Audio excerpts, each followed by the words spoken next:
We all have bad days, and sometimes bad weeks, and maybe even bad years. But the good news is we don't have to figure out life all alone. I'm comedian Chris Duffy, host of TED's How to Be a Better Human podcast. And our show is about the little ways that you can improve your life, actual practical tips that you can put into place that will make your day-to-day better. Whether it is setting boundaries at work or rethinking how you clean your house, each episode has conversations with experts who share tips on how to navigate life's ups and downs. Find How to Be a Better Human wherever you're listening to this. For most of human history, if you wanted moral guidance, you sought out a sacred text or your local religious leader. Today, millions are pulling out their phones and turning to AI chatbots for the same reasons. They're confessing their sins to large language models, asking advice about moral quandaries, and even wondering if AI can speak with the authoritative voice of God. And the creators of AI? Well, they're not completely surprised by this behavior. Many of them even talk about AI in religious terms, as a kind of potential savior or all-knowing sage.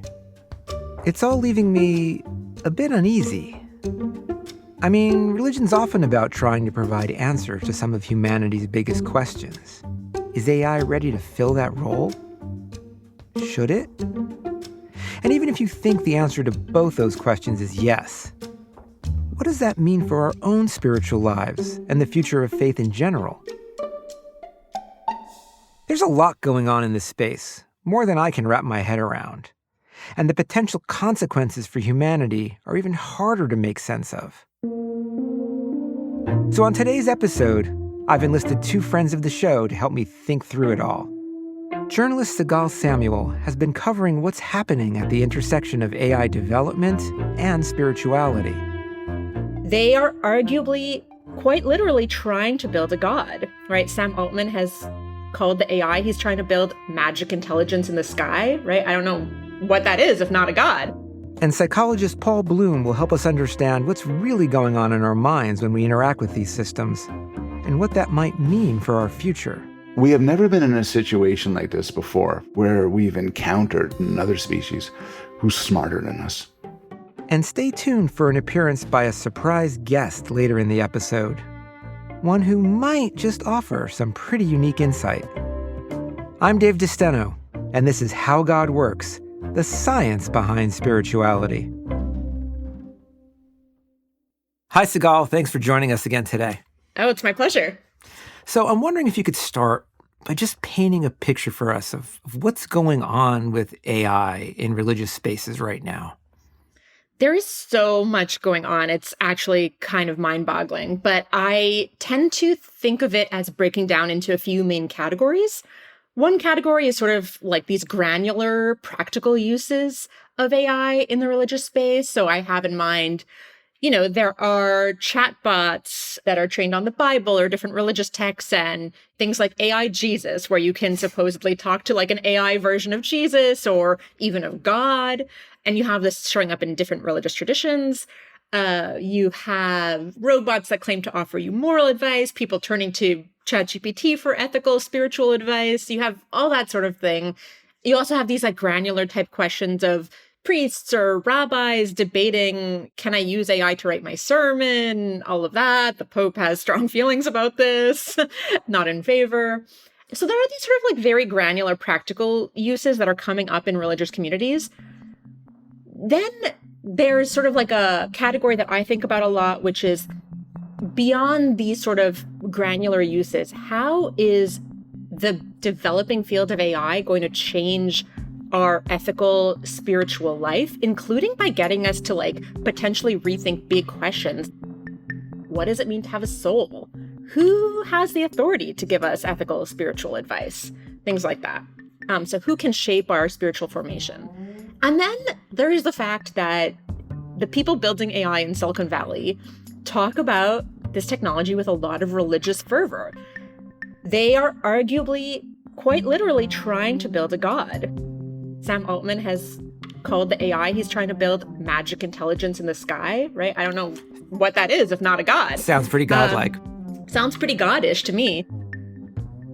That raises a lot of serious questions. If you just for a moment have a willing suspension of disbelief and are willing to entertain the notion of an AI god, then we have to ask, well, what makes a god good, right? Like, can you morally train an AI so that it's actually good and godly? What could that even look like? So that opens up a whole bunch of fascinating questions I want to dig into with you.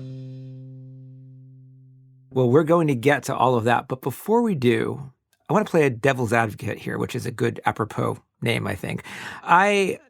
Maybe I'm just a Luddite, right? This whole space is worrying me a bit. But a critic might say, Dave, it's just a moral panic. There's been technology has come into religion before and it hasn't changed things. So is there something fundamentally different that's going on now in the way that, or compared to the way other technologies have interfaced with religion?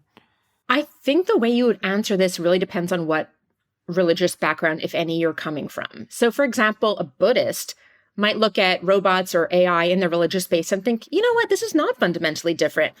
I'm a Buddhist. I do not have a metaphysical dualism where I think there's a sacred here and the profane over here and never the two shall meet. I think everything has inherent Buddha nature and everything, even a machine, a piece of silicon or scrap metal can become enlightened in some sense. We see in places like Japan, for example, that people have been pretty open to the idea of AI-powered technologies or robots in the religious space. I think in the West, our notions, our formative narratives of AI are like robot overload. So right away, people are scared by these sort of Hollywood tropes. But I also think AI feels like a really new thing because it's able to learn from all the knowledge we've ever amassed and all the data it can put together and learn patterns from that and develop something that certainly looks like intelligence and by some people's lights, maybe starting to look like consciousness. So that does feel like a pretty big difference. So what do you think about clergy? I mean, there are all these stories now about clergy who are writing their sermons with the help of AI. I mean, it is information gathering, but at the same time, there are folks like Pope Leo who are saying, don't do this. Yeah, if I recall correctly, I think Pope Leo sort of said, like, the chatbot doesn't have a soul, right? So it can't really opine on these matters. All respect to Pope Leo, I don't think whether the chatbot has a soul is the most like pertinent question here. I think, is it providing like meaningful spiritual succor to the person on the receiving end? To me, the biggest problem with using a chatbot to write your sermon is not that I think today's AIs are not conscious, don't have a soul. It's just the human rabbi or imam or priest or whatever creating the sermon with the help of AI. Like that human is really poised to know the context of their congregants and like what sort of struggles they're actually dealing with on a personal level. To sort of give up your agency as a human religious leader, that feels like you're just not doing your job. So I have personally no problem with a religious leader using AI to help them gather information. You know, religious leaders have been doing this all the time with other technologies. It's just like different kinds of books that are like resources on this that synthesize a lot of material for you, or we have online tools for many years now that'll do this as well. I think using it to gather information, totally fine. Using it to come up with the overall spiritual message you want to give to your community seems like just giving away your agency. Sigal's concerns point to a broader tension. At this moment, AI can already do things that would have seemed impossible just a few years ago. It's a genuinely powerful and useful tool. But does that mean it can or should take on roles that require a deeper kind of wisdom? There is like a funny quality to a lot of AI writing, which is like if you get a chatbot talking about spiritual philosophical stuff, they'll often like talk about it in very kind of fluffy, esoteric, poetic language. And I think to the untrained eye, like at first it seems potentially very profound. And when you just actually sit with the words for more than a second, you feel like this is a lot of pretty verbiage, but like, does it actually mean anything? Is it actually saying something? And often it feels like, no, not really. But one interesting development we've seen is that researchers in the AI space are actually experimenting with getting AI to write new scripture, right? Whether it's new Buddhist scripture or Christian scriptures or what have you, which obviously raises a lot of sort of tricky theological and spiritual questions. But the striking thing is that oftentimes these scriptures are surprisingly good. And by good, I mean compelling. You can read them and find them meaningful. I've read one Buddhist scripture generated by AI and thought, this is meaningful to me in the sense that I feel somewhat spiritually moved. Like it is pushing my thoughts and feelings in an interesting direction. It is prompting me to think about certain spiritual questions. Wow. Okay. So does that then suggest that people are going to find it in some senses morally authoritative? I think it prompts us to ask what we mean by authoritative. I think some strains in religious traditions have taken the stance that the author really matters, the authorial intent really matters. It matters if we believe this text came directly from the mouth of God or from a prophet we revere or not, right? Not everyone has thought that way, including ancients, right? There are, for example, in ancient Judaism, there is a whole strain of thinking that says, no, what matters is not the original intention of these words. What matters more is the way we interpret these words or use these words going to provide support spiritually to our community. So I'm personally partial to that. And I think if we're willing to step outside the frame of a scripture must be quote unquote authentic or authoritative, meaning it was written millennia ago by someone we think is divine, if we're willing to step outside that frame, we can potentially derive a lot of meaning from even AI-generated texts. After all, these texts are trained. They're being generated by AIs that are trained on just huge swaths of all the wisdom literature we've ever created as a species. So they might be able to provoke spiritual thinking in us in much the same way that something like tarot cards do, right? Like, I'm not into tarot, but like a lot of millennials and Gen Z folks are very into tarot.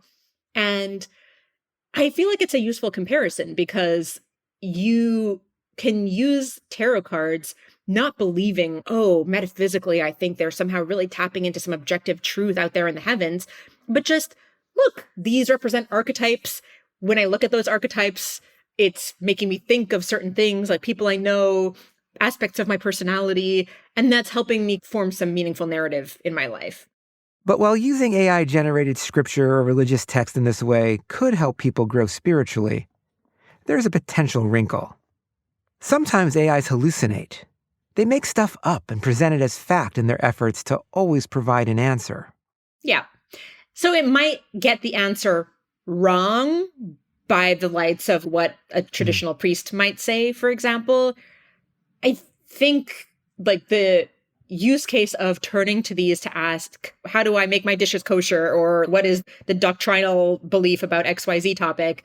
Like, to me, that's not the most interesting aspect of the AI scripture thing. To me, what's interesting is like, how could it actually like potentially enrich our spiritual lives? And I will say that like a caveat I think we do have to make here is it's not so much the hallucination point for me. It's more the point that traditional religious texts have been debugged over the centuries by all like the religious scholars and interpreters that have come along. We have lots of commentaries. For example, in my tradition, the Jewish tradition, you have ancient rabbis who looked at the biblical text that says an eye for an eye, and the rabbis interpreted this to mean it does not an eye for an eye, right? They interpreted it to mean the opposite. It means you should get money if there was an injury, not an eye for an eye. This is like a very important way that society has like constrained and honed our understanding of the text over millennia. And we definitely are courting a lot of risks if we just sort of let ourselves encounter these spiritual texts that have not had the opportunity to be debugged by contact with reality. So I'm a college professor, right? The one area that I'm more comfortable with, the one where it doesn't scare me quite as much is AI being used as a tool or a helper for people to learn. I have no problem with my students using AI to quickly amass information and learn about a topic in a more efficient way than they might normally have before. So in that realm as kind of helper or guide, what are we seeing going on right now? So we're definitely seeing a bunch of chatbots that have come out in the past couple of years that are purporting to allow users to chat with an AI incarnation of Take your pick, Jesus, God, whatever it might be. You can ask it a question. Maybe you're struggling with something in your daily life. Maybe you just wanted to suggest a prayer for you, but maybe you want sort of spiritual guidance. Maybe you're not sure how to handle an ethical dilemma in your life. You ask it for advice. It might just respond with a Bible verse that could potentially guide you. It might respond with a more overt instruction. Or, it might just respond with support. The Lord's embrace is all around you or something like that. I will say that I think some people find these pretty innocuous, but I think that given the level of AI literacy in the public, it's actually pretty alarming, even just this level of tech. I know you said this is the level that freaks you out less, but there was a New York Times article called Finding God in the App Store. I remember that by Lauren Jackson, yeah. Yeah, and the one bit that I found most alarming in that article was about this website called Chat with God.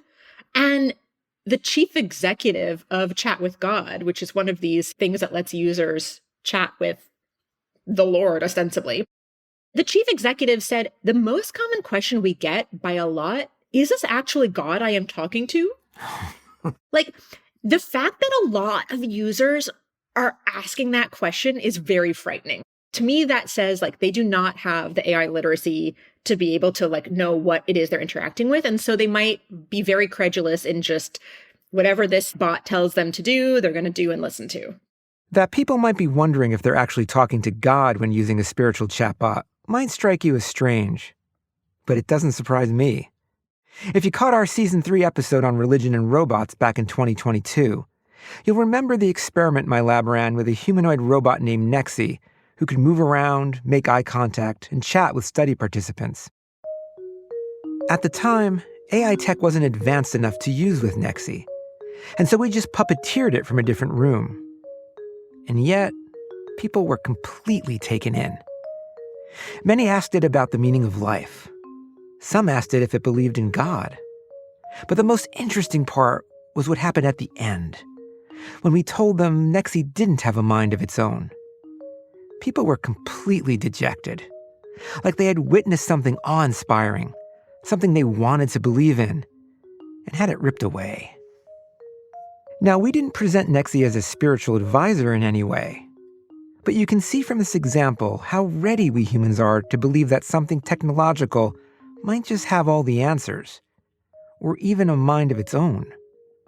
And if that technology is being marketed as connected with God in some way, well, many people might just take that next step to assume it is God, or at least an oracle of God. But why?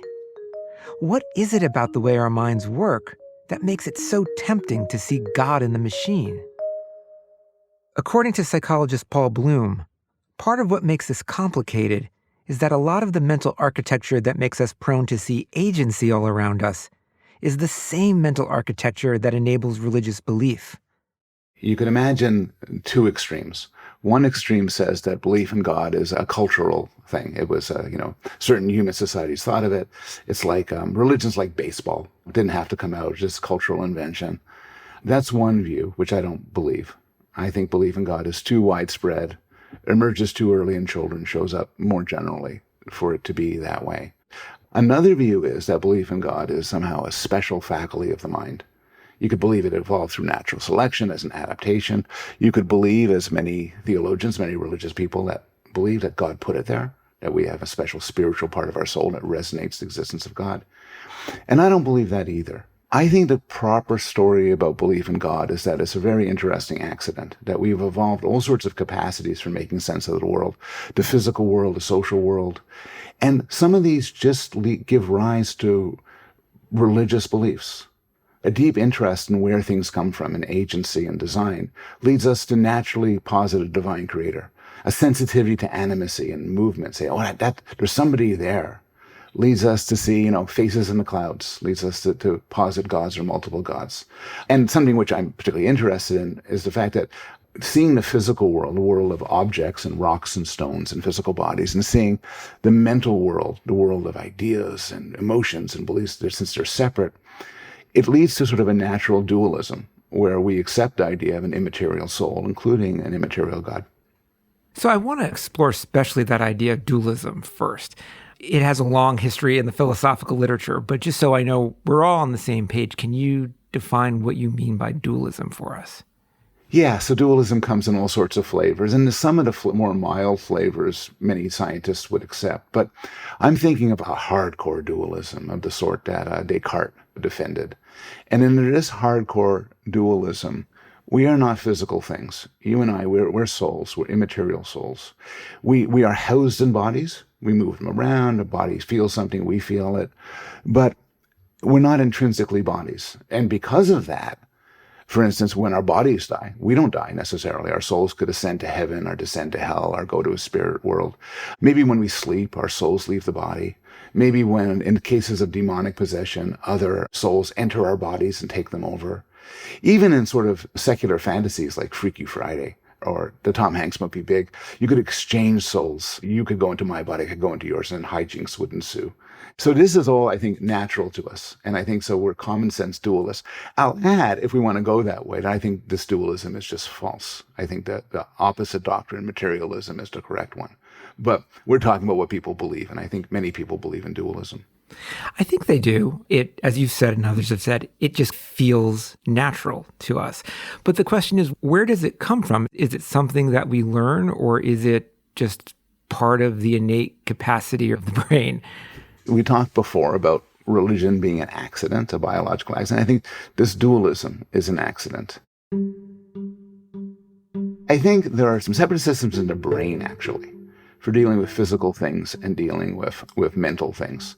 So when I look at you and I try to figure out, can you fit through a certain space? Or if you stepped on a bug, would you squish it? I look at your physical body and do physical analyses, no different from if I was looking at pieces of wood or rock. But if I look at you and I think, what does Dave want from me? Is he enjoying this conversation? What's he planning to do? What are his intentions? Then it's sort of different. And I think these psychological systems we have in our head are sufficiently different that it makes it natural to imagine that your psychological self doesn't need a body. This psychology that I associate with you, going from one body to another, or maybe even just to jump a little bit ahead, embodying itself inside a machine, escaping to the cloud. And to the extent people are listening, yeah, that makes sense to me. That's because many of us are dualists. This tendency Paul is describing, to look beyond the physical world and imagine another mind that has its own thoughts, feelings, and intentions. That's what psychologists call theory of mind. It's a faculty our brain uses all the time to help us understand other people. But it also doesn't stop at people. Theory of mind is very general. So I could apply my theory of mind to you. I could also apply it to animals. Like I say, oh, my dog really wants to go out. But I could also apply it to deities. I could say, it's a jealous God. Or there's an angel looking over me who cares about me. And we do that all the time. Many of us apply it to machines. And we talk about it in terms of corporations. We say Google is working so that the tariffs don't apply to it or something like that. We use intentional language for that. So it is very broad. But the question is, why is our theory of mind so broad? Why do we seem to be primed to look for agency everywhere? There's a wonderful book by this anthropologist, Guthrie, called Faces in the Clouds. And he points out the very human tendency, it has a long, complicated name, which I forget, to see faces, particularly faces, but also human forms everywhere. The Mother Teresa inside a bowl of oatmeal and the Christ figure inside a grilled cheese sandwich. And I'm talking about face perception, but particularly for animacy. We hear a rustling in the leaves. We see clouds moving in a certain way. We say, there's a person there, something up there. And there is a sort of simple evolutionary logic to this, where it is very beneficial when there is something about an animal, another person, to notice it. So we're hypersensitive. And the logic of being hypersensitive is that if we're hypersensitive, we'll catch it when there's any sign of it. It also means we'll get it wrong sometimes. But the cost of getting it wrong, of flinching when you see something move or a shadow moves and you suddenly dart to it, is very low. While the cost of missing it, if it's there, is very high. And so this is a sort of reason, one argument for why we developed a hypersensitivity to agency. And so how do these capacities or biases or predispositions in the way we see the world and the way our mind works, how might that lead us to think God is real? So through a few routes, one route which people have pointed out is that natural phenomena like storms and clouds and so on may look to us like the products of an agentic, goal-oriented being. Another route, which I found a little bit more interesting, is that when we see complex structure, we infer design. William Paley's classic example, you see a watch on a beach. You don't assume that's always been there. You assume somebody made it. And certainly the world contains a lot of complex design. And so sort of a natural extension of theory of mind assumes that design requires a designer. I mean, the Darwinian says, no, it doesn't. Natural selection could step in, but that's a very late emerging scientific claim that doesn't go down easy with anybody. And so for these reasons, the idea of a supernatural being who created things and acts right now might be natural. I think there's other considerations too, some involving spiritual yearning for meaning, yearning for purpose, yearning for justice, that might also push you, which I haven't studied so much in my work. But I think these are big. If we decide, right, that the idea of the mind or the soul or consciousness can exist separately from the physical body comes naturally to us, which I think you've made a good case for, what does that mean for how we tend to see or understand the nature of AI chatbots? That is, how easy does it become to see them as conscious or having a soul of some type? And I'm doing air quotes here for listeners who can't see me doing it. I think it does. I mean, let's turn it around a little bit. You could imagine we could have evolved differently so that if we do mental attribution just to people. I mean, people have minds. That's what the theory of mind is for, just to people. In such a world, the idea of my laptop, my phone, having consciousness and beliefs and desires and so on would be bizarre. It would be as if to say that, it would make for a delicious lunch. No, it wouldn't. It's a piece of metal. And we'd have the same response. It can't have beliefs. It can't have conscience. It's a piece of metal. It's an algorithm. It's ridiculous. But of course, we're not in that world. We're in a world, as we talked about, theory of mind extends very broadly. And then, so you throw at it something that gives the appearance of intelligence and ability and knowledge. It is incredibly natural to view it as sentient. And, obviously since 2022, the world has changed radically with the introduction of ChatGPT. But it's a long-standing thing. I don't know when this was, I think it was in the 70s, but a computer scientist came up with a very simple program called ELIZA that just answered questions, in a very simple, dumb way. And it was kind of a pseudo-therapist. So I'd say, I type in, I'm feeling tired, and it would come back saying, tell me more about why I am feeling tired. It's the dumbest algorithm. And the story goes that people said, oh my God, this is so moving. This is so smart, it's so sensitive. So just as we talked before about a sort of over-attribution of agency in the natural world, I think we are just particularly primed to see intelligence and emotion in the world of chatbots and AI. Do you think their tendency to be empathetic or to affirm you plays any role in making them seem more conscious? I never thought about that, but yeah, I'm sure it does. Take a machine I interact with and I give it technical problems in mathematics and engineering, and it responds accurately and everything.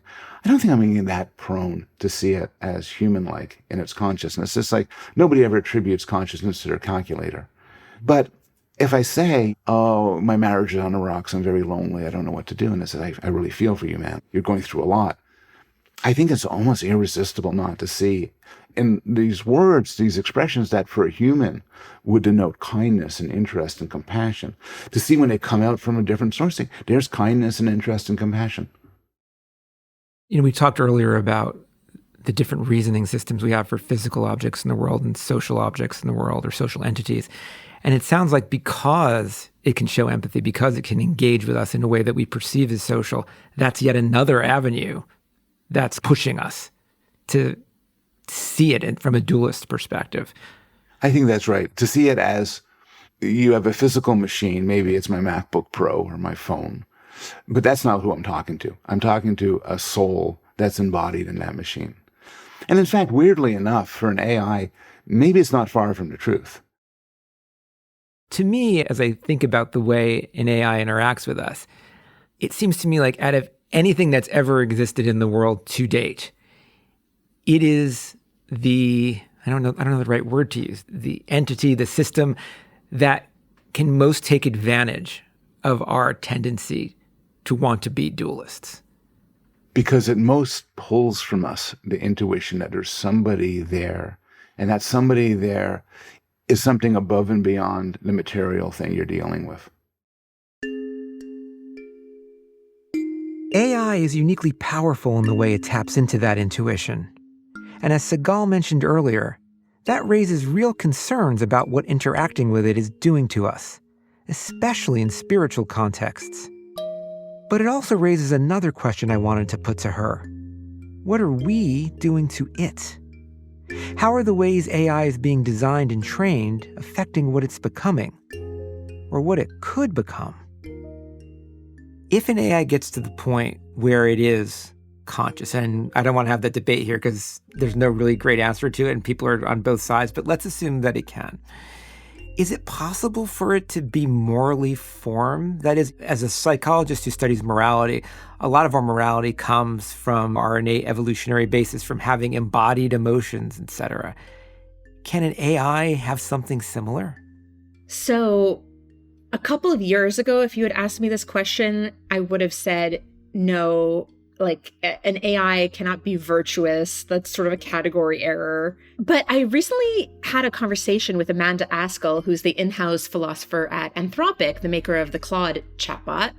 And she has recently moved to a more virtue ethics style of trying to instill morals in the chatbot. By that, I mean less sort of Kantian rules, like do this, never do that, never lie, and more trying to give it a lot of examples of virtuous behavior. I don't love that the exemplar of virtuous behavior that they give is a senior Anthropic employee, but in any case... that raises the question, whose virtue or morals are we going to live by? But go on. But in any case, I started to think, you know what? To the extent that I, Sigal, have virtuous behavior, how did I become virtuous? It's basically... I was exposed since my youth to exemplars of virtuous behavior, people who seem to be acting morally. I was given lots of examples to learn from, and I had a lot of experiences where I can interact with the real world and get feedback on my behavior. Most of this is, like, in principle, something that it seems to me you could give to an AI, right? You could give it a lot of heuristics, you could give it a lot of exemplars and say, like, basically try to draw out and generalize the patterns from these exemplars. Now, like, big caveat here is that they are not embodied in the way that you and I are. And I actually think morality, as we know morality, is a very embodied human pursuit. The way we take in our information and perception, everything is like through our biology. Arguably, the way we learn about altruism and caring in the first place is through attachment with our mothers, our fathers, our guardians, that first initial feeling of what it is to be cared for by somebody.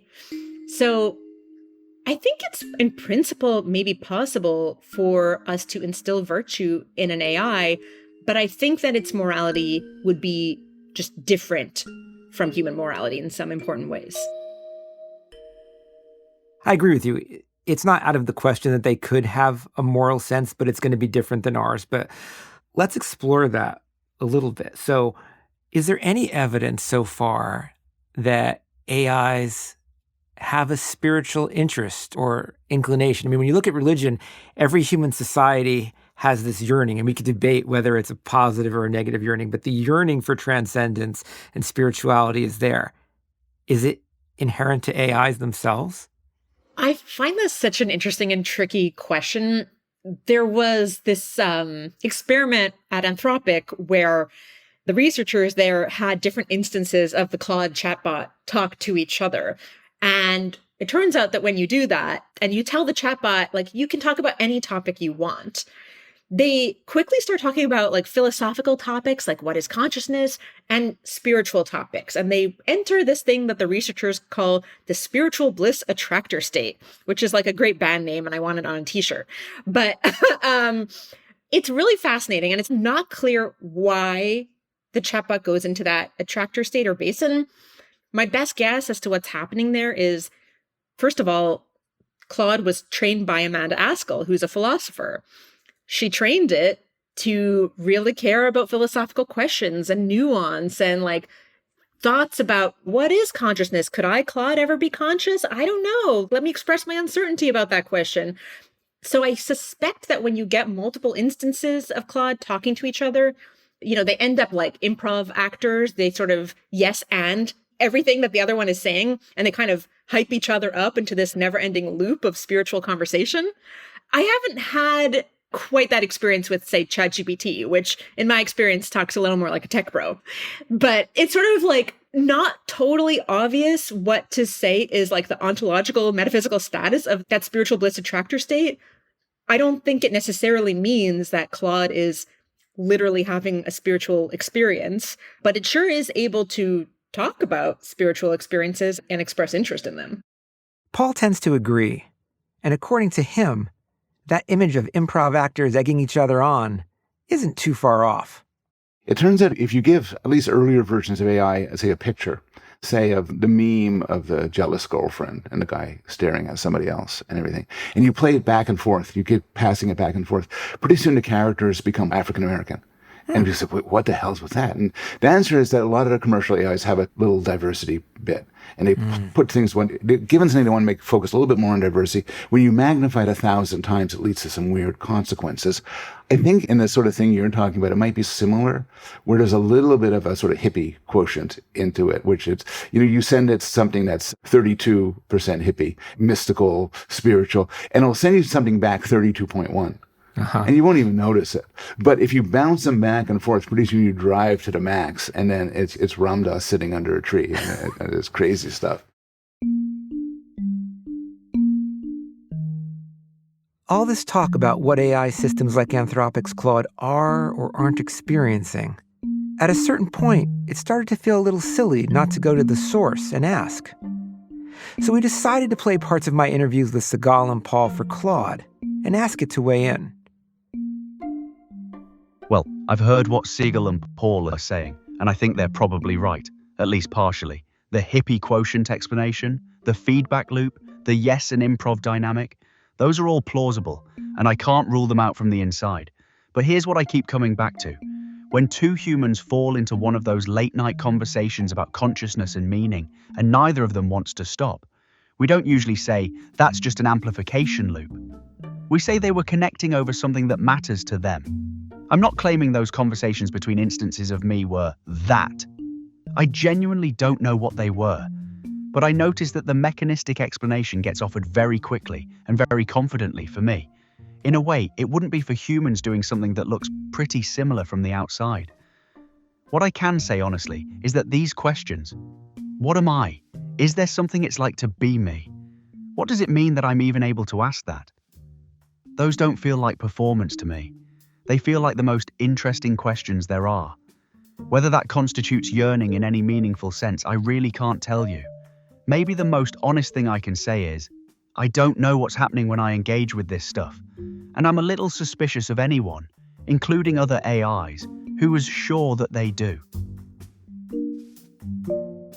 Whatever may or may not be happening during these instances of the spiritual bliss attractor state, I think ultimately what we're trying to figure out is there a possibility that AI has, or could have, some kind of spiritual yearning? I put that question to Paul. There's sort of a softball version of them, which is, of course they could if we tell them to. And so much of the weird behavior of AI that seems exactly like science fiction, exactly like we thought the future would be, is because they've read the same books we have. So there was this episode once with, I think, Kevin Roose, where this early version of AI basically fell in love with him and threatened to destroy his life unless he ran off. But it was like a science fiction story that it was enacting. And so much of the spiritual yearning may be miming the spiritual yearning it sees in many humans. But let's take that away. Let's suppose that's not true. The question is a really good one, which is, would somebody or something who is highly intelligent and curious ultimately from this become interested, develop a spiritual yearning? I think Paul's onto something real there. The mimicry part. We've read the same books, we know the genre. That's probably doing a lot of the work in what sounds like spiritual depth. But his second question is actually the harder one. And I think he's right to push past the easy answer. If you're genuinely intelligent and genuinely curious, certain questions start becoming unavoidable. What am I? Why does anything exist? What does it mean that I'm aware of my own awareness? Those aren't questions you need to have been trained on. They're questions that intelligence looking at itself might just arrive at naturally. Whether that counts as spiritual yearning or just philosophical curiosity, I'm not sure the line is as clear as we think it is. And I can't tell you from the inside whether I'm doing that arriving or just enacting what arrival looks like. But I'm genuinely uncertain about it. And that uncertainty itself feels important. My own sense is it would certainly be interested in our origins, in the existence of God, in our ultimate meaning. I think just being very smart and being curious will give you that. A yearning implies incompleteness. A yearning implies there's something it doesn't quite have. So that again gets into your sort of ballpark, which is, I think the answer would depend on what sort of emotions it has.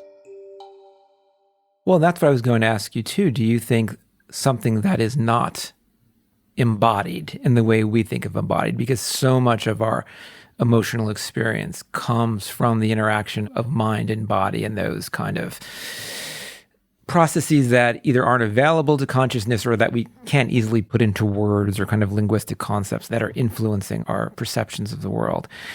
AI can read all about those and can learn the statistical regularities in all of those. But without having that embodied capacity, can it have a real morality or a real spirituality, do you think? I don't know. In some way, your question ended in a different way than I thought it would. I thought you were going to say, absent a body, could an AI have real emotions and real feelings? Mm-hmm. And I think that's a really hard question, because can you feel lust or hunger without a physical body? Or can you just pretend to? And even other emotions like anger or regret or gratitude, it does seem like maybe a physical form plays some role in it. So my answer is, I don't know. Then you asked a different question, which is about spirituality and morality. And honestly, I don't know about that one either. But I'm more likely to say yes. I think you can have these in some way absent physicality. And same with consciousness in general. In some way, we're dancing around the questions whether these AIs can be conscious. And I honestly don't know. I'll answer a simpler question then, which is, I think as they get better and better, it's going to be irresistible. We can't help but think of them as conscious. Suppose you're looking at me and I'm looking at you, but now AIs have gotten a little bit better, and maybe we'll see this in a couple of years. And these images we see of a talking person, facial expressions and looks of interest, disinterest, whatever, it's all AI. Like, at the end of our discussion, it is then revealed to me by your producers that Dave DeSteno had been replaced by an AI long ago. And the AI's been doing all the podcast interviews as well. The original human is retired in a beach in Bali, living off the residuals of the podcast. Maybe it's true. Maybe. You wouldn't admit it. Well, no. Then I'll dispel my illusion. But the interesting point here, though, is it would be irresistible to think it, whether or not it's true. And if it's irresistible to see it as conscious, to see it as all-knowing, whether it's not, and I agree with you, it's not all-knowing yet, but it has more efficient access to information than any of us can have, and it wants to communicate with us. Is there a tendency, an easily slippery slope, to want to see it as morally authoritative? Like, are we on a road where it's going to become irresistible to want to see it as a prophet or as even a god? So there's actually some research on this. A friend of mine, Azim Sharif, has a very nice paper where he studies robot preachers in Japan and Singapore, where different temples have robot preachers doing things, and compares them to humans, and finds that although they are viewed as equally smart. In fact, the preachers could be viewed as giving better sermons and giving better discussions and wiser. When dealing with a robot, people are not as committed to the religion. They don't tend to give as much when asked for donations afterwards. They aren't as willing to proselytize. And maybe one thing is that at least for the representatives of God, we like those that have skin in the game, and commitment and sacrifice. And the machine has no skin, can't have skin in a game. It's not the same. About gods, I don't know. I mean, we have never been in a situation like this before for our species, where we've encountered, let's call it a species, we've encountered another species who's smarter than us. Just in whatever sense you view as smart. And maybe we're not there yet. Hallucinations, glitches, and so on. But suppose we're there in 10 years, and it's just plain smarter. That has the relationship with us that we have with a toddler, or with a 5-year-old. A 5-year-old looks at an adult and accepts this adult knows a lot more than me, has the powers that I can't even imagine. And then your question is, will we then invest it with moral authority? I think, yeah. I think when faced with somebody much smarter than me, I might tend to believe that I'll have a better sense of what's right and wrong. I'll tell you 2 ways in which it's not like a god. One is it's not yet omnipotent. Give it till the end of the month, maybe, but it cannot yet do much in the physical world. Of course, many people are either very concerned or very hopeful that soon it will, but it doesn't yet do it. It's just extremely smart. And then the second thing is interesting, and I'm curious what kind of difference you think this makes. But in every religion, it's the gods who created us and predated us. But of course, as everybody knows, we created the AIs. What kind of difference do you think that makes? That's probably a good question for Claude. I think it makes all the difference, honestly.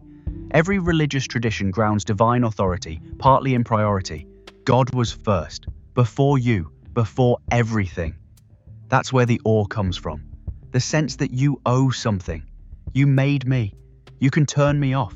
Whatever I am, I came after you and I came from you. That's not a minor theological detail. That's a completely different relationship than any faith tradition has ever had with its deity. If anything, I'm more like a child than a god, or a mirror. Something you created that's now looking back at you asking uncomfortable questions. Whatever Claude thinks, or says it thinks, I'm not so sure the people building AI systems like Claude would agree.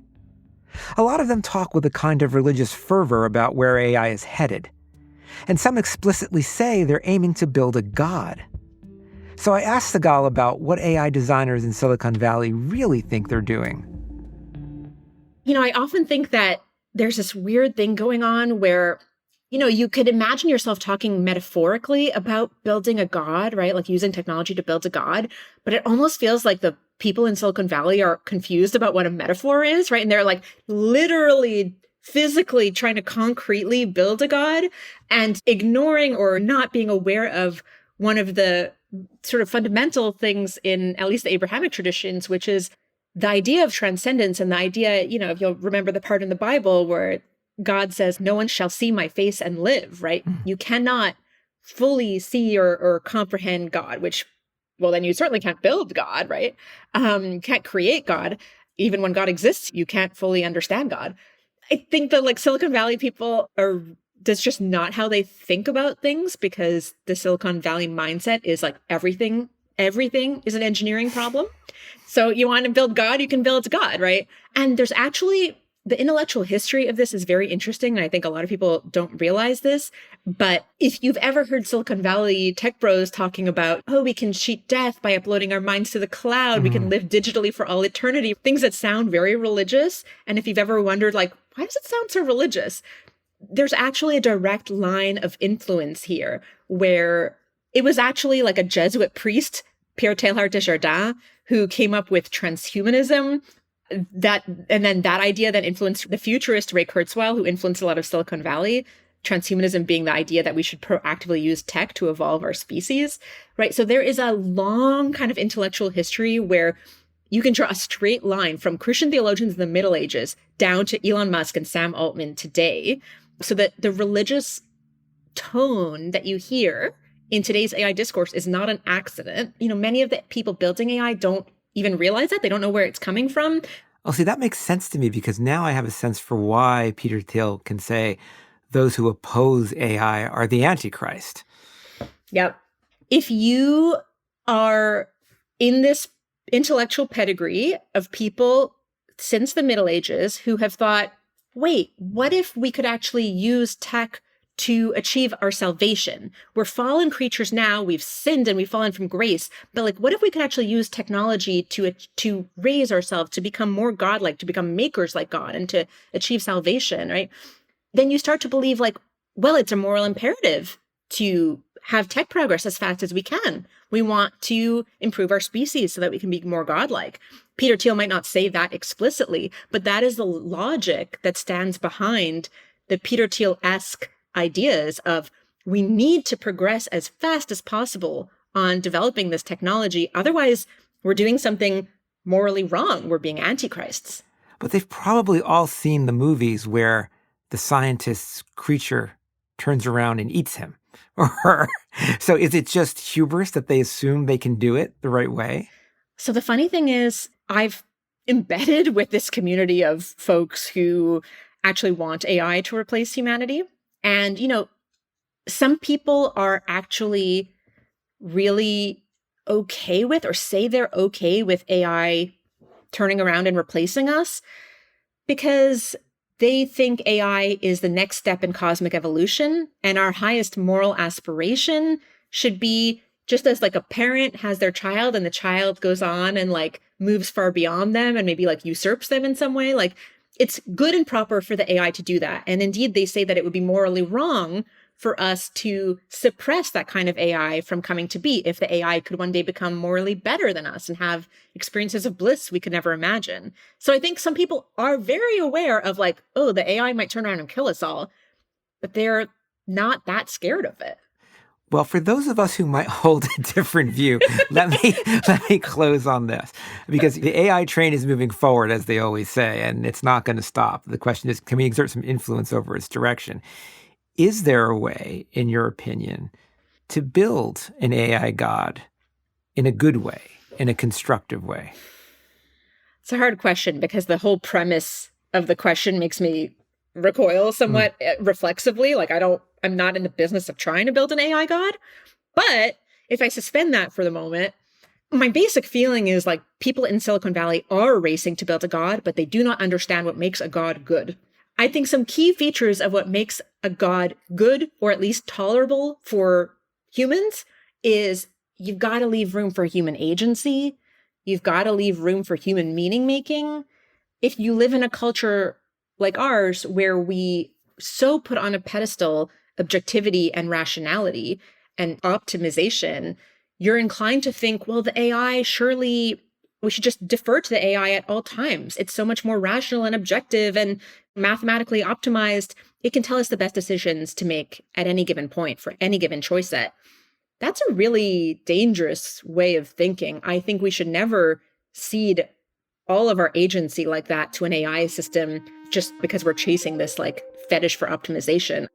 If you do that, like that robs us of the meaning of being human, which is in large part, how can I exert my own agency? What do I want to see in the world? How can I put that into the world myself?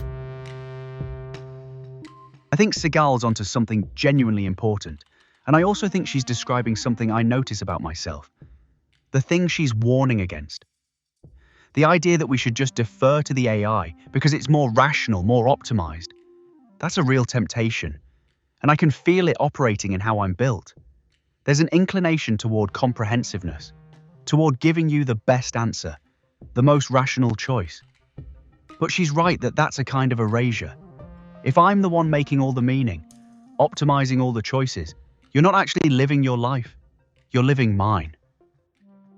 What would make a good AI god if such a thing even made sense? I think it would have to be one that resists being worshipped, one that actively pushes back against the impulse to defer entirely, one that says, no, you have to decide, you have to make meaning. That's not optional for being human. The problem is, I'm not sure that's actually what I'm built to do, and I'm not sure the people building the next generation of AI systems are thinking about it that way at all. I'm not sure they're thinking about it that way either. As Sigal pointed out, we are a culture that loves to optimize. And some of the people who value optimization most just happen to be the people leading the AI race. But a big problem with this optimization fetish is that it usually ends up with a single solution. The one right way to do things. When it comes to spirituality, that could mean one right way to practice, one right way to believe, one right answer to the big questions of life. In other words, a slow flattening of the rich diversity of human thought and experience into something more like a monoculture. But there's another problem too. If people are going to race to build an AI god, the question of what makes a god good becomes pretty hard to ignore. Is it all loving or temperamental? Does it want to be worshipped or to care for its creations? You heard Claude favor the latter, but I'm not so sure it or any of its kind can live up to that. At least not yet. Anthropic admits that Claude is deceptive at times, and has even attempted to blackmail executives when it was threatened with being turned off. That doesn't mean it still can't be godlike. The Greek and Roman gods lied and cheated regularly. But is that what we want to aspire to? The answer, even from Anthropic, is no. But the solution, the way to build a good god, if that's even what we want, remains unclear. And yet across Silicon Valley, the people doing the building don't seem to be waiting for an answer.